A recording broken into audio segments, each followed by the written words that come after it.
I'm really happy that the exhibition has opened, and so far quite a lot of people who actually participate in the exhibition have been here to see it, and it's been super lovely to see the kids finding themselves amongst all the portraits. So that's been very nice. After large-scale attack, Russia on Ukraine, I came here and continue my work in Uppsala. And I'm very grateful to be here today because we feel huge support from Swedish people for us, their attention and their help in all our action, what we try to do. Every time we feel that we are not alone here. I wanted to do a project about childhood for this festival, seeing that the theme is childhood. And when the first kind of stream of refugees started to come to Uppsala, where I work, we did an auction for Ukraine to send money, and we sold off artwork. And whilst I was doing that, I was talking to people in different groups on Facebook trying to promote the auction, and I then started to realize how many people had arrived in Uppsala and how many kids. And I thought, seeing that I was doing a project for this festival about childhood, I decided that I wanted to do something with the kids that had arrived in Uppsala from Ukraine. And my first initial idea was to photograph one child, or possibly siblings, and follow them during a longer period, maybe over the summer, and do a bit of a documentary project. But when I started advertising, looking for kids, I got so many responses, and I felt that I couldn't turn people down. So I kind of changed the project instead. So instead of showing one child, I decided to try to show as many kids as possible. And I wanted to portray them in a way so that the viewer only sees the child, not the background, not the clothes. I have t-shirts that they're all wearing to make everything around them quite neutral, and for the person who views the exhibition to focus on the child itself. And I wanted them to be not sad, serious. I wanted the kids to be relaxed and not have forced smiles, because that's not my style of photography.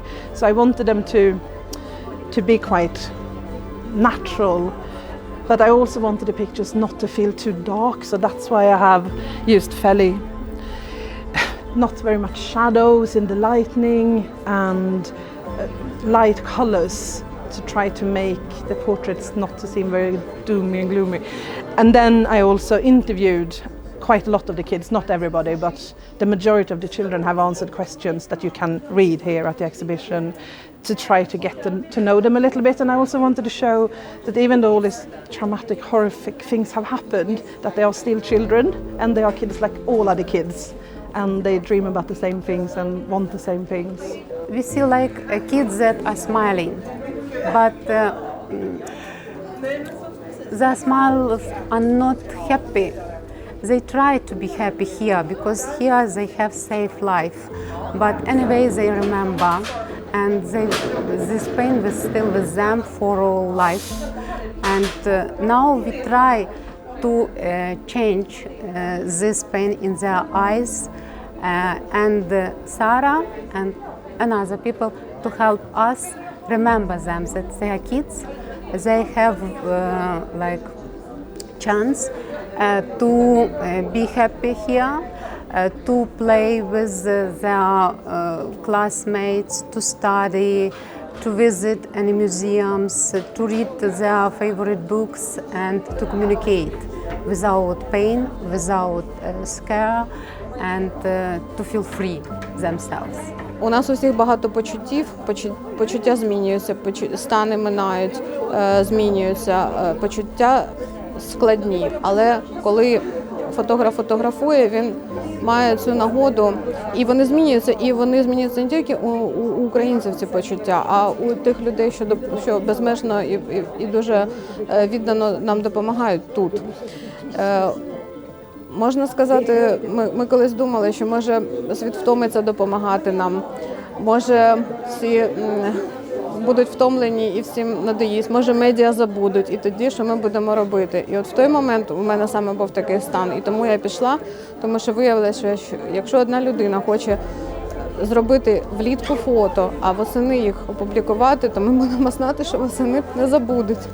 you get to know people like I got to know you. You get to know people from a different culture, and you understand more about what people are going through. How I think it's so easy that you see on TV things are happening and it's really bad, and you give some money and then you kind of not think about it anymore. And I think it's important to maybe think about it a little bit differently and not just throw money at the problem. And I think to show that you guys live here and that you're a part of this society now is important.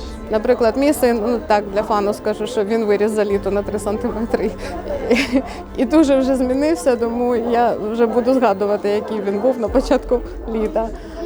Ну, фото – це завжди важливо. Ну і взагалі, як соціальний проєкт, взагалі тут, в Швеції, приділення уваги цій темі, постійне привертання уваги, воно саме важливе для мене. When you get streams of refugees, people get really involved in the beginning, and then you forget about it because then something else happens. And it's always like this. It's the same with the Syrian refugees in 2015. People were really engaged for a while, and then you forget about it, and then the next thing happens. And that's really, it's, I don't know.